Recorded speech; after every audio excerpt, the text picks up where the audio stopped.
welcome to The Red Menace. We're a comedy news podcast bringing you the latest and greatest news and hits from the Enmore Theatre in Newtown, Sydney, the only place that's relevant at all this week to anyone. Because that... Sure. Because this week I'm very, very excited to announce that I saw a queen, a goddess, if you will. A goddess in the flesh? Yeah, in the flesh. I go to use the word musician, but I don't think it sums up all of what she is. But I saw Carly Rae Jepsen. Okay. Maybe the greatest woman living.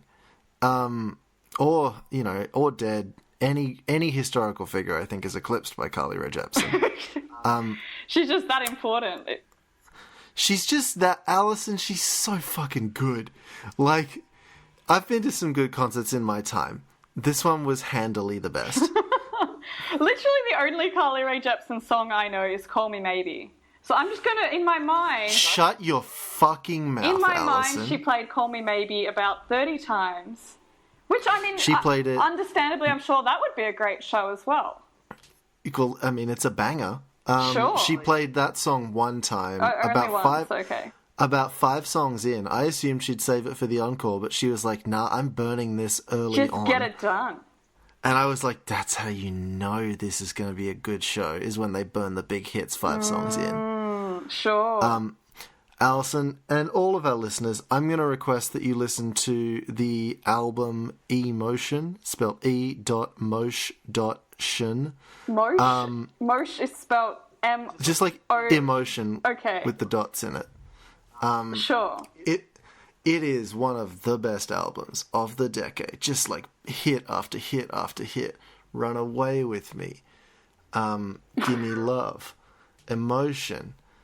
There's just so many great songs on it, and she played all of them to perfection, and I love her in a deeply and obviously platonic way, because that's not her vibe. Sure. Although her new album does have some songs that are a little bit more sensual, and I don't normally feel like naughty listening to music, but I do when Carly Rae Jepsen tries to be sexy, because it just feels kind of wrong. Sure. What was the demographic of the audience? I'm curious. 70% gay men. Okay, well that's to be expected, I suppose. And the rest were like straight couples who just kind of looked like they were exploring their options. Now, Chris, I'm going to have to stop you for a second because I just realised this whole time it's been recording with the built-in microphone, which is not ideal. Alison, I just assumed it was okay. Just give me a second. I said all that shit about Carly Rae Jepsen that I can't say it again. All right, I'm sorry for everybody that the audio quality on Alison's side sucked for the first 3 minutes. I'm not... Well, the good thing is I didn't say too much for the first 3 minutes. That's true, and I'm not... So hopefully you can just cut out my voice completely and you'll just sound like you're talking to yourself about Carly Rae Jepsen. Oh yeah, I'll just have a 3-minute long monologue about Carly Rae Jepsen. It'll be unlistenable. Yeah, I'm really sorry about that. I just normally assume that it's on the right audio, but good thing we noticed like 3 minutes in as opposed to 50 minutes in. That's true, and we're not re-recording it. And some of those 3 minutes would have also been the clap and all of that kind of stuff. Very true. That was just a fun little experiment for you guys. So we're gonna put up a poll on Twitter. Which audio quality do you prefer? Alison's blue microphone or Alison's MacBook microphone, which is... Now, I actually noticed it was the wrong microphone because I closed time.is and I saw there were a lot of peaks. I'm like, oh boy, geez.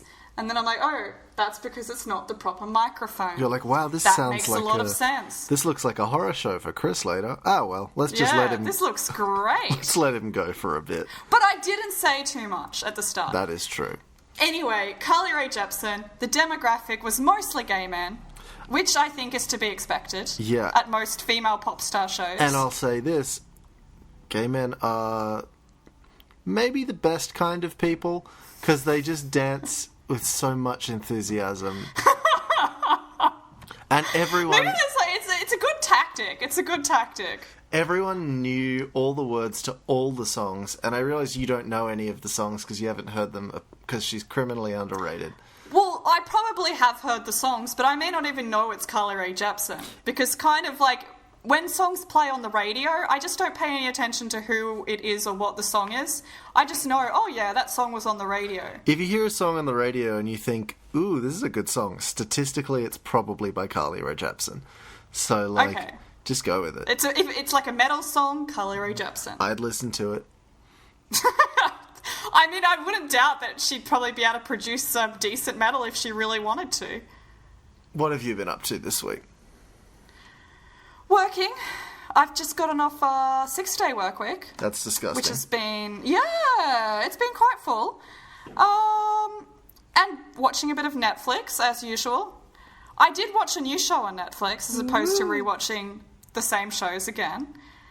And, you know, it's always a bit of a gamble getting into a new show, because you don't know what to expect. You don't know if it's going to be, like, good, or if it's going to be bad, or if it's going to be good, bad, you know, or just bad. I like that you've got 1 out of 4 categories is a good show. But good, bad is also good. Yeah. You know, when it's like, it's bad, but in a way that's really watchable and enjoyable. And then there's bad that's just, you can't watch this. It's unwatchable. That is true. And there's, you know, for example, if we were to go into the Adam Sandler verse, I think there are a good deal of Adam Sandler movies which are very bad, but very good because of the badness. And then there are some that, like The Cobbler, which is just not an enjoyable movie experience because it's too serious. And then there's Paul Blart Mall Cop, which is genuinely unwatchable. And just Paul Blart Mall Cop 2, on the other hand, is watchable. I disagree, Alison. I think it's a miserable fucking experience to watch that Paul movie. Blart Mall Cop 1, if you have watched the whole of Paul Blart Mall Cop 1, it drags. Yeah. But Paul Blart it Mall does. Cop 2, they've got a really higher JPM, that's jokes per minute. You know, most of the jokes don't land. Yeah, no, jokes is a strong word. But the JPM meter is different to the LPM, which is laughs per minute. Do you want to start us off with a story, Alison? Yeah. Can I bring you a story from BBC News? Shit, yeah, let's do it. Jump into some real serious news. And then there's actually 2 stories that kind of go together here. This is the bit for context, and then there's another story which is kind of like the follow-up from this one. Okay. So this is from BBC News out of Norfolk in the UK. Right. And it says, Norwich Tesco Cat Ban after year-long welcome. Wait, say that again. Norwich Tesco Cat Ban after year-long welcome. Okay, I think I understand, but please continue.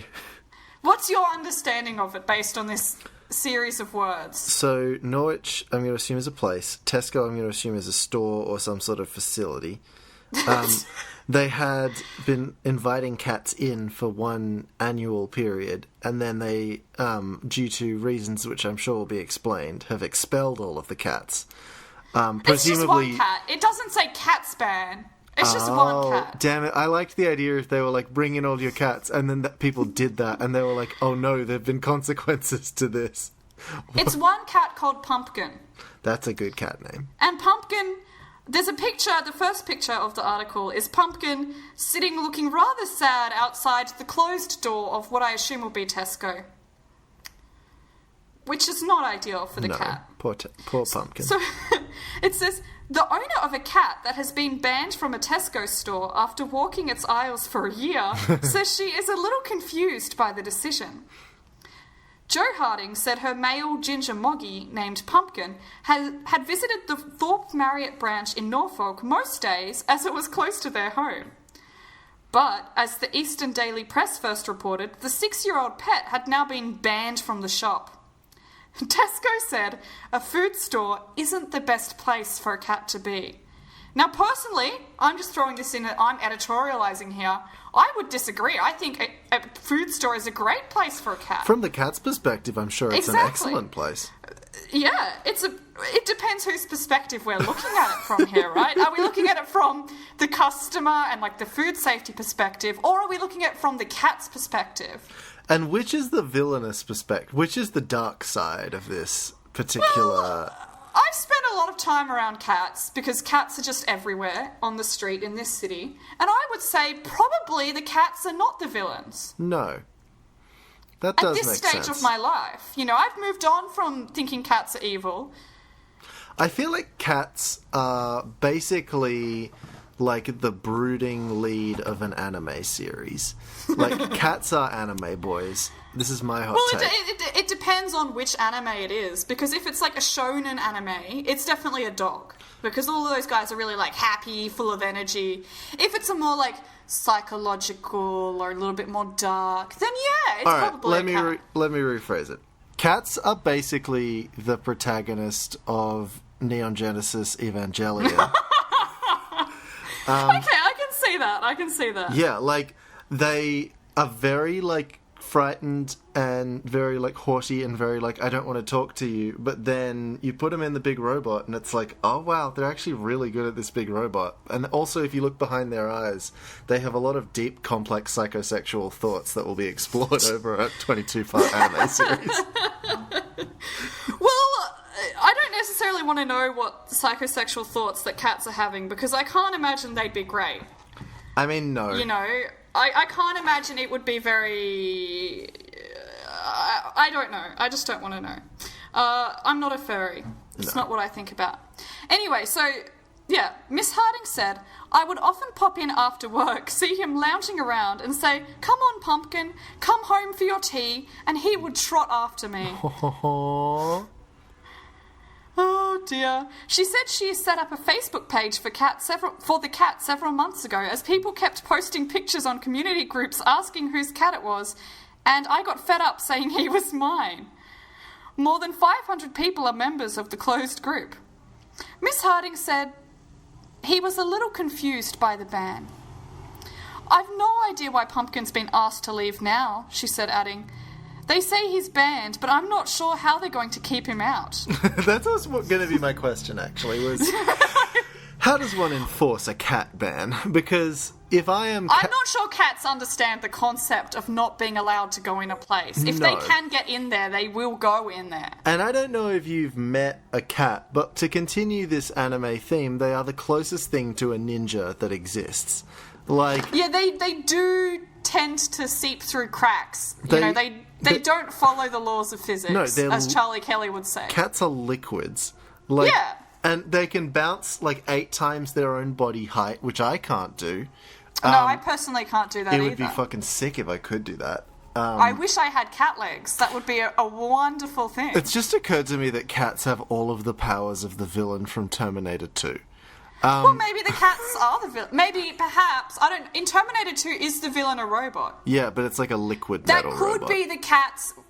That could be the cat's Neon Genesis Evangelion form. That could be the robot suit that a cat is inside. Oh, I like this idea that we're combining different nationalities of media as well in a really fun way. We're bringing people together. At the same time, Terminator basically is an anime, so like... I tend to see a lot of like sci-fi things as essentially an anime. Yeah. Anyway, the community, this is a new article we're moving into, and we're stepping down a level as far as journalistic integrity goes. Sweet. But we're moving on to themirror.co.uk, and we're now seeing that actually, my gosh, it's saying we value your privacy. Thanks, Mirror. That's a lie. A blatant lie. I don't think it does. They just said they want my data, and I clicked I agree because I really want to see. I want to open the story. 100 little trackers have just like latched onto your IP address, and they are never letting go. They're never letting go. So shoppers have rallied behind this cat. You know, like, yes. One of the good things about capitalism is that these shoppers can enforce their power to boycott the shop to get a message across. And in this case, the message is, we want the cat and his hair in our food. Okay, that's a very specific message. It's not how I would have phrased it. But that's essentially the meaning behind whatever message they're sending. Yeah, I mean, just like you should wash your food before you eat it anyway. So well, maybe that that's what it is. It's actually the cat's hair being all over the food is encouraging people into better hygiene practices. Exactly. I actually think that this is a good self-reminding technique. Is just get cat hair all over it. It's a learning experience. It's a teaching opportunity. Well, I was thinking of getting a cat because then I'd have to vacuum more. Like, it's a good... Because then I would vacuum more. And the problem is then I'd also have to take care of a cat. So, like, you win some, you lose some. You can just start throwing human hair all over your floor. You can be like me and shed all your hair everywhere. Well, and then you've essentially got a cat. As far as I know, I do. It's just that my hair is functionally invisible. Okay. Anyway, I'm going to jump into this mirror story so then we can move on. Okay. It says, Tesco shoppers boycott store after it bans cat who has been a long-time regular. Now, my favourite part about this story is actually the picture it's got at the top. Is a picture of the cat in question sitting on the register, and the person who's added the caption has just written, "Can I interest you in a club card today?" I assume that's the cat offering the customers the Tesco branded club card. It said, shoppers have vowed to boycott a Tesco Express store in solidarity with a cat who was banned from the shop despite being a long-time regular. Pumpkin had been well known for regularly strolling into the store and having a snooze on the tills, becoming a favourite with many customers. But the ginger cat has now been handed a ban from the store, with some members of the staff labelling him a hindrance and a pain. Angered customers have pledged to boycott the store in Drayton, Norwich in support of Pumpkin. He was sleeping on top of the register. I can see how it might be a tad annoying. The next picture that's included is the cat sleeping on the bit where the bags go in the self-serve checkout, and it just says unexpected item in the bagging area. That's quite fun. Oh dear, it is quite fun. This is, one of the good things about, I guess outlets of less journalistic integrity is you get little fun things. You get little tidbits to include. Do you think a cat would be able to pay for something using PayPass? Like, if you just gave it the... Well, I would say so. If you trained the cat, if you attached the credit card to its collar... That's what I was thinking. And then you put some, catnip or something on the swipey bit of the register so that, cat brings food to counter. You've got to train it to do that first, which is maybe the harder part. That's probably the hardest part. And then you put the thing, and then it, rubs itself on the thing, and it's boom, the cat's paid for its, tuna or whatever. Well, cats do love rubbing their bodies on things. So perhaps, on, its side where it would rub, that's where you attach the credit card. Oh, I know what it can be. So the cat will bring you teach the cat that if you bring the tin of tuna to the counter, they will open the tin of tuna for you. But in order to do that, you have to rub on this thing. And then voila, rub on this thing equals dinner. Yeah. You have to get the store staff on board with it, though. Yeah, no, it's going to be a serious issue. You can't... Can you imagine if you were, applying to work at a supermarket and they were like, are you allergic to cats? As one of the requirements? There's a bit of thunder in the background. That's okay. It's dramatic. It adds... It's dramatic. Absolutely. I like to think that as I said... I can hear it. Shit. Yeah. As I was talking about, cats being able to pay for stuff, then thunder claps in the background like a gothic horror. Oh, it is quite a dramatic situation here. Perhaps that's God punishing Tesco's for banning this cat, because God would be on the cat side. Cats are part of his almighty creation. I've been dating someone for a couple of months now, and she has a cat that is an adorable cat. It's named Pebbles. She's named Pebbles. That's wonderful. She's a very shy cat, and maybe the greatest moment of my life was when Pebbles decided that I was good enough to sleep on. That is the thing with dogs is they just love you, right? The dog's just, okay, the dog loves you. It doesn't really mean anything. But cats love means a lot because they don't just give it out willy-nilly. It means trust. Exactly. If a cat loves you, you've earned that love, and so you feel good about it. Yeah, and what I did to earn this love was pat it a lot. That's generally a good way to earn a cat's love. Works for cats, works for people too. That's Chris's little pro tip. Is there any more for this story? No, that's it.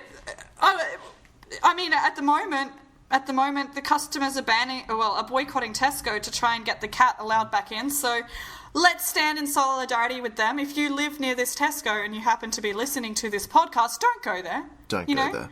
Stand in solidarity with the cat. Go to the next Tesco, which if it's anything like Woolworths or Coles, it's probably only 20 metres down the street anyway, so... Can I bring you a story from Yahoo News? Yes, absolutely. So this was submitted by Marianne, our intern. Shout out to Marianne. Although, I don't know if I should shout her out because she's beating me in our Pokédex race, and I just can't abide by that. I should say, the cat story, the second cat story about the boycott was sent to me by my intern Jocelyn. So, great. We haven't paid either of these people, and we will continue to not do so. No, we're doing wage theft here. Well, that implies you and I are making money, which we're not. Yeah, well, we're thefting our own wages as well. I know, we made $2 off a hoodie last month. That was pretty exciting. Anyway, what's your story? What's Yahoo got for us? Police horse refuses to get out of bed until he has a cup of tea. Oh, dear. Very relatable horse. A police horse has unwittingly found fame after a video emerged of him struggling to wake up on a cold morning. Merseyside Police's mounted unit posted a video of Jake the Steed to Twitter, being given a cup of tea in his stable before he gets ready to work. The horse himself is the only good police officer. Yeah, no, I generally don't like police. I like the horses that the police misuse. I still think that next time we have a protest, we should try and bring our own horses as a little bit of a countermeasure. That'd be a great idea. Yeah, so when the police bring their big scary horses up and they're like, oh, if you go on this road, we'll trample you, then I walk up to those police and I'm like, checkmate, motherfucker. Then I pull out a lance and we have a joust in the street. Yeah. That's now, gotten away from me. What I was thinking, though, is, we did do this bit of undercover investigation a long time ago regarding horse poop on the road. Yes. And how that horse poop just counts as a vehicle emission, not as a poo on the road. Yeah. So when our horses poo everywhere, we'll just be like, hey, police, hey, cops, it's a vehicle, so you can't do nothing. And then basically what will happen is they will be angry and then they'll be forced to change the law so that they have to clean up their own poops. What if we bring an extremely sexy horse to the... We might need to enlist someone's help who knows about horse sexiness. I'm not an expert. I'm not an expert. I'm also not an expert in what makes a sexy horse. I assume it's just like rippling muscles, like luscious mane, like all the basics. Well, all the horses kind of have rippling muscles. Okay, but like I want a horse that has like abs. You know what I mean? You want a horse that looks like Fabio on the beach. Yes, exactly. Like long, flowing locks. But what I'm suggesting is that we get our horse to like sidle up next to the fascist's horse and just sort of like start whispering sweet nothings in its ear. Be like, hey girl or boy or non-gender conforming individual, I think that you look mighty fine and I see you got some fella on top of you. He's all decked out in his fancy armor. Me, I'm a crunchy kind of guy. I just like it the old-fashioned, just skin on skin. You come round this corner with me. And then the horse follows him away because just you can't resist that sensual power. But then it's really awkward for you and for the police officer who's sitting on the other horse. Yes, the police officer does have to sit on top of the horse during this whole process. And then it's just like you awkwardly exchange an awkward glance. I'm not riding my horse. The horse, I've trained the horse to just be like... To do all of this. I've essentially raised this horse from birth to be a fuckboy. Well, have you heard of the whole thing called Flirty Fishing? No.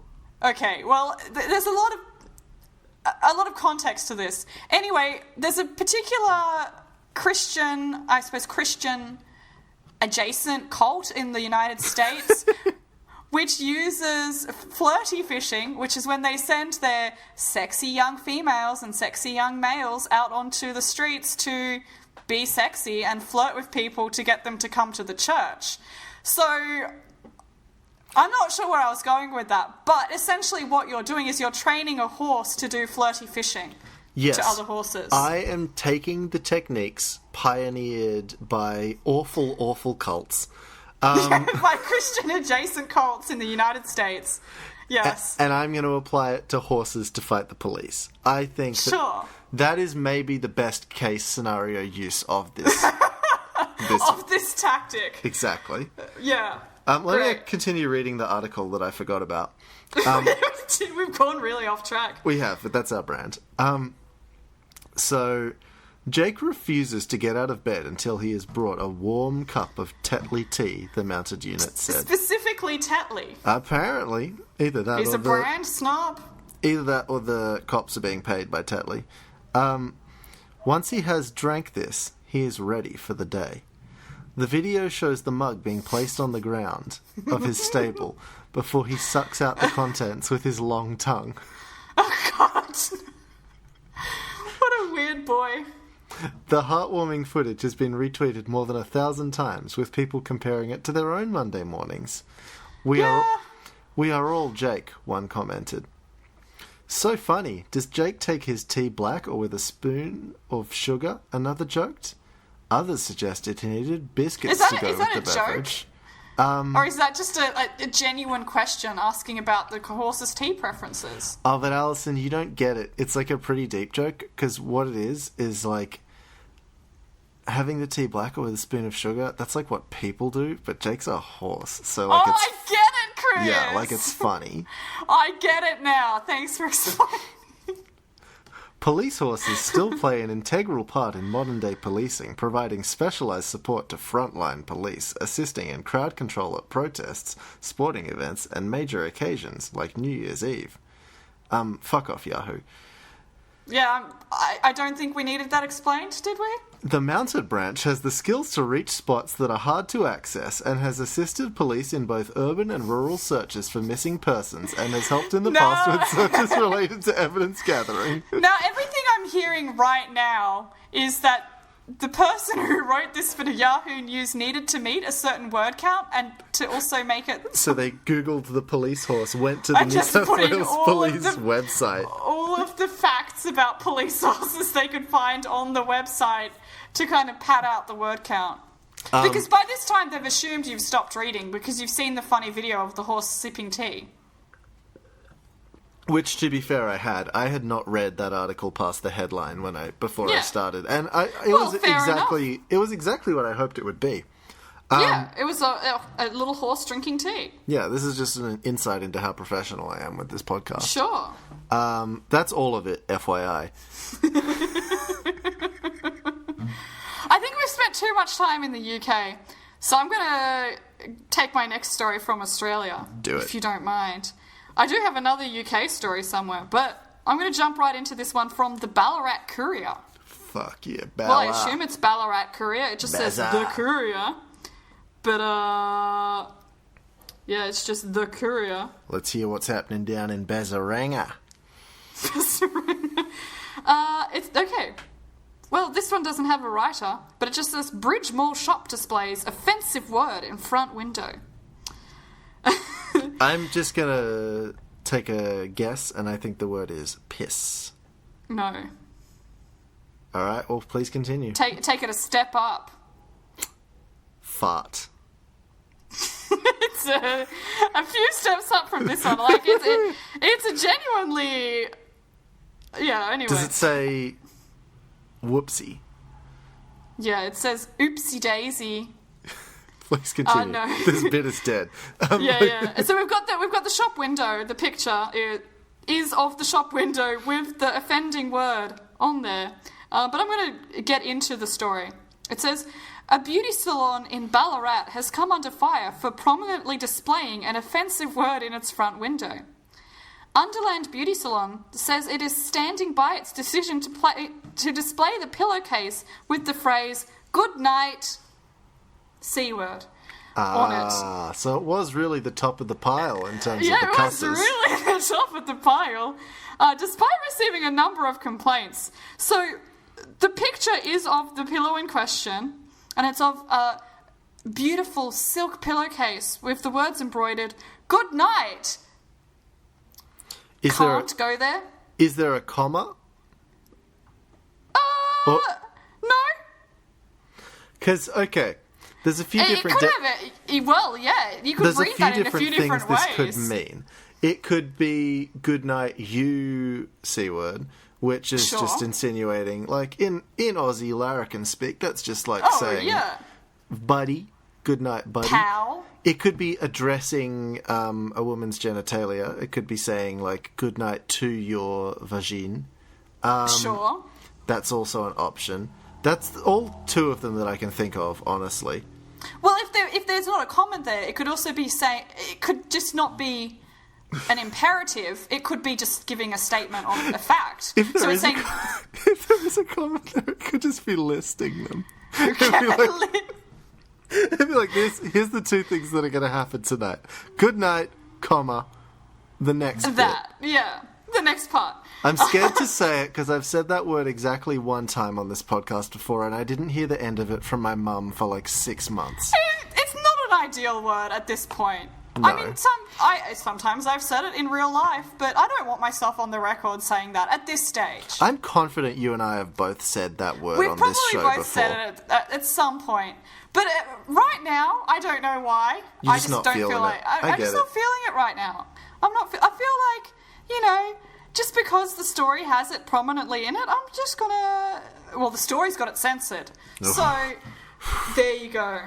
So I feel the need to censor it as well. These effing PC police, Alison, just not letting us drop our mad C-bombs. They have censored it. So for all I know, it could say, "Good night, Coca-Cola." Or "Good night." In a much smaller font than the rest of the sentence. The C is very big. Actually, it's got the C and the T. So it could be, "Good night, Colt."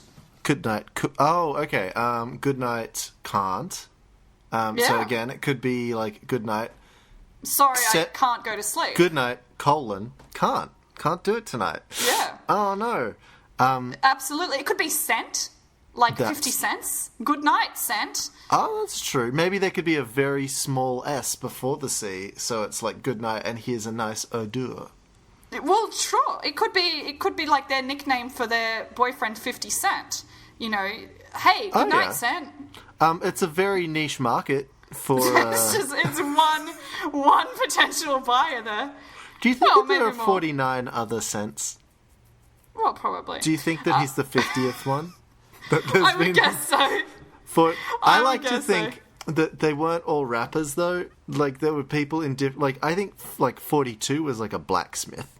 And I think that we only know about 50 Cent because he's, like, the first one to have a public-facing career. Yeah, he's the first one to have a job that people actually care about. So I'm going to continue a little bit more because it gets a bit weird. The salon, which opened this year, is located in Coliseum Walk, a busy laneway connecting Bridge Street Mall and Little Bridge Street. I'm sure these places are relevant if you live in Ballarat. The pillow has been displayed on sale for at least a week, but the shop owners have defended promoting the product with the offensive word. It is surrounded by plush toys and colourful artwork. When contacted by the Courier, the shop said the word was chosen because of its popularity and attractiveness. Okay. I mean, look, I'm visualising the idea of that pillow surrounded by plush toys, and I'm having a little bit of a chuckle to myself. I'm like, that's a fun use of irony. That's a good little display. Yeah. Every shopfront has a window where they advertise what they are selling. We at Underland have started to sell trendy engraved pillowcases that have beauty benefits on our shop's services. The Underland team said in a statement. Do you think that this pillow has vagina-specific beauty benefits? Or just general beauty benefits? Beauty benefits for your hair salon. I'm not sure what beauty benefits a pillow has anyway. That's an excellent point. I don't know. If someone could invent a pillow where I wake up and my hair doesn't make me look like a serial killer, like That's an excellent benefit it for is me. a silk pillow. Maybe silk pillows are the trick to not having serial killer hair in the morning. That is true. I don't know. I can't afford Anyway, it says, we wanted to make the pillowcases fun, and we chose the C word based on its popularity and attractiveness to our clientele these days. As a positively used word in Australia. I love the word attractiveness in this context. Really? That is chosen so strangely. That's what I mean. It's like, okay, popularity, sure, I can see where they're going with that. But its attractiveness? It's not it's not a very attractive word. It's not pleasant to say. It does not, it's not roll off the tongue. If anything, it just kind of like vomits itself out of your mouth.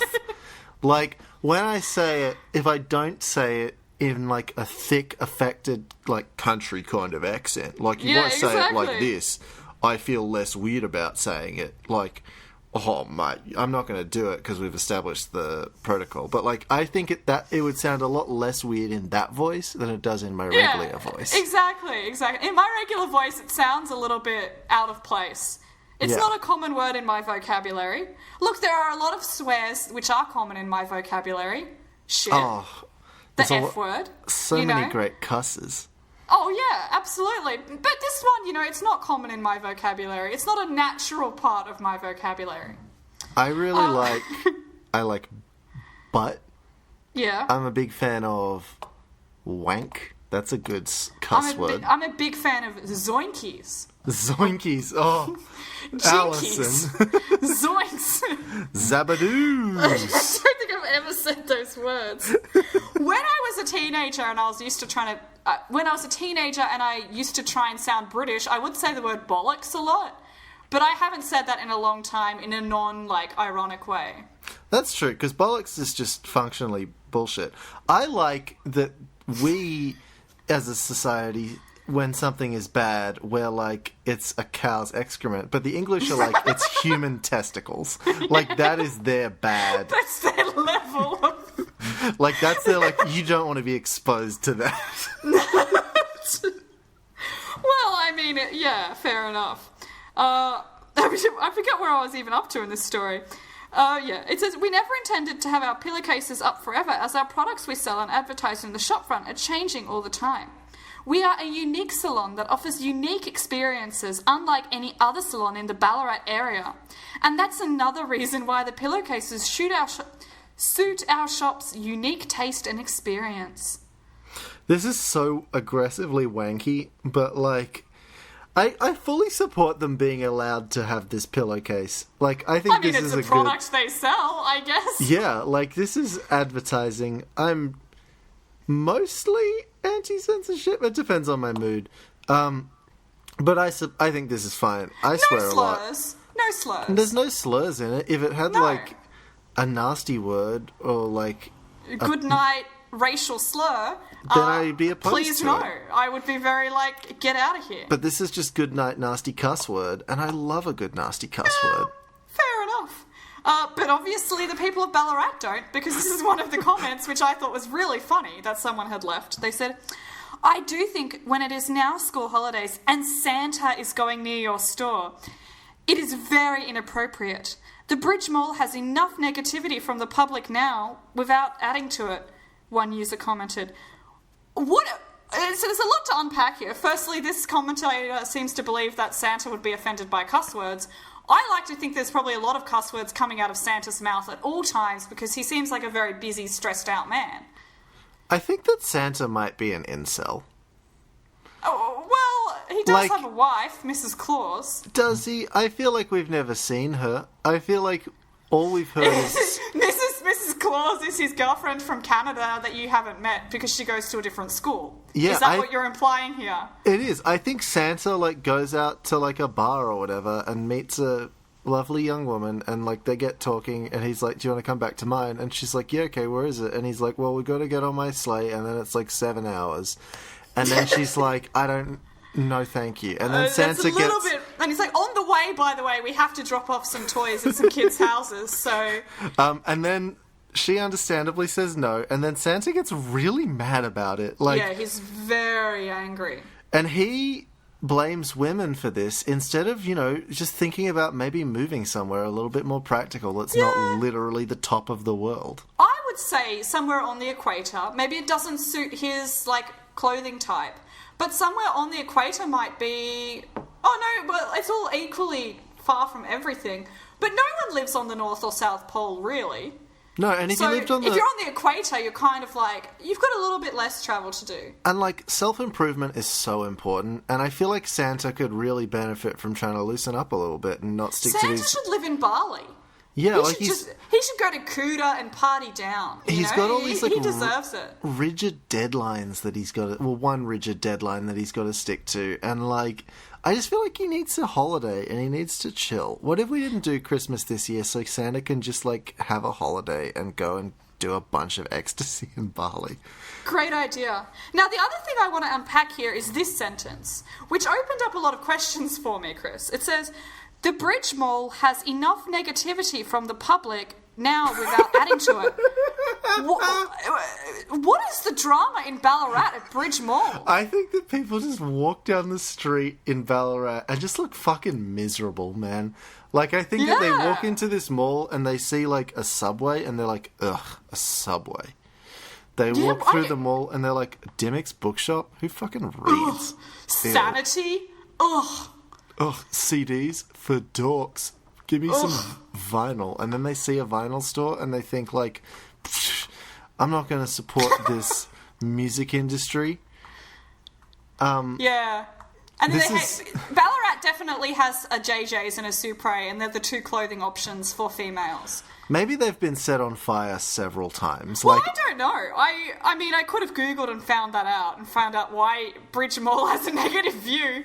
But clearly this commentator is alluding to the fact that whatever negativity has happened at Bridge Mall, this C word is compounding that. And I'm curious as to what it was before that. There's not much else to this story.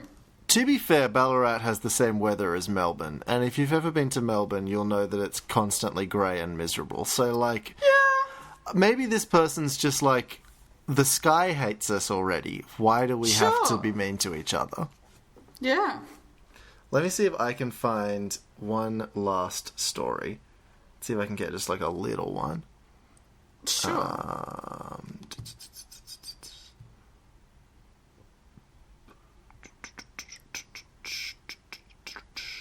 Do I have anything good? Yeah, let's go with this. So this one's quite old, fair warning. Mm-hmm. Because I've just never had the opportunity to drop it in, but it is quite fun. And I mostly just like the headline. So this is from the Armadale Express. Okay. This is written by Mark Russell. I like that name. I like names that are two first names. Cocaine yacht skipper wanted deniability. A musician was willing to pocket $500,000 to sail a catamaran packed with more than 500 kilograms of cocaine from Tahiti to New South Wales. Oh boy! That's quite a lot! As long as he had deniability, a court heard. One of 2017's shipment organisers, who couldn't be named for legal reasons, told a district court jury on Thursday he went to a saxophonist, Craig Lembeck's... A saxophonist? Yep. Craig Lembeck's Newcastle home to ask if he was interested in skippering the boat. He said he'd earlier been sent a message on this encrypted phone by a man known as the Black Prince in Hong Kong about the need to recruit an experienced sailor to get the vessel to New South Wales. It's quite a way. When he saw Lemke, whom he nicknamed Del for delivery guy... You're trying to make a nickname, so you just cut off all the letters except the first three. Sure. The organiser claims he told him he'd be paid $500,000 for the job, but didn't mention the drugs during their 15-minute meeting. Despite pleading guilty and being jailed over the importation, the witness initially said he didn't recall the conversation with Lemke when questioned on Thursday, but was shown a copy of his police interview. When asked what Lemke had said, he eventually replied he'd do it if he had deniability if there was anything untoward about it. Okay. Well, sure. So he's deliberately not been told what he's smuggling so that when the police ask him, he can't tell you what he's smuggling. Okay, right. So, to be honest, if I was a smuggler, I'd rather know what my goods are. Yeah, because I feel like 700 kilograms of cocaine and 700 kilograms of, like, plastic explosive probably, by definition, weigh the same. Very different effects on boat. 700 kilograms of live fish. You know, that's probably... It's going to have a smell. Yeah. You'd probably want to know if you're carrying live explosives so that you know not to, like, light up your cigarette near them. Lemke claims he didn't know the drugs were hidden in the twin hulls of the 13-metre something boat, as does Percy, who is accused of organising the boat. He technically didn't know the drugs were hidden. He didn't know the drugs were hidden. No, he just knew something was hidden. It's like, well, someone asked me to smuggle something, and I said, yeah, sure, and I took it, but I didn't know what it was, so technically I'm not a drug smuggler, I'm just a smuggler. So. He just said he'd pay me $500,000 to sail this boat to Tahiti. I just thought the boat was special. What's so dramatic about this? Exactly. I thought he just wanted me to have a nice holiday in Tahiti, and also give me a lot of money so I can enjoy my holiday more. Okay. It was the first time the pair had undertaken such a journey, and Mr. Mitchell wanted to make sure they weren't carrying anything illegal. So he swam underneath the vessel to check when they stopped at Bora Bora. Mr. Mitchell claimed there was no way to know the drugs were aboard. Sure. And yet they were. There's 700 kilograms of cocaine in the hull. I would say, personally, I'm not a boat physicist or a boat person in general. I probably would think there would be a difference between a boat with 700 kilograms of drugs in it and a boat without 700 kilograms of drugs in it as far as how it carries on the water. That is true. If your boat's sitting real low in the water and you're like, the boat feels real heavy. Yeah. Maybe just like take a look inside the hull and be like, oh, that is cocaine. That's a lot of powder. Maybe if you like bang on the side and it doesn't sound hollow because it's full of cocaine, maybe just be like, let's just take a look-see in there and see. That's not ideal, yeah. Maybe if you sniff the side of the boat and you start feeling yourself getting a high, it's probably not great. It's not normally the reaction that people have. No, exactly. Unless it's been given some very fun paint. Well, who knows? There's honestly not a lot more to that story, just because it's like very dense and boring. There's probably a lot of legal stuff happening. Yeah, that I don't care about. But do we want to just wrap up? I feel like this is a good point, and also we've hit time. We have hit time, and I think, we didn't talk about many stories today. We just kind of got out there. But this is a good old rambly episode of The Red Menace. Have fun navigating this one, guys.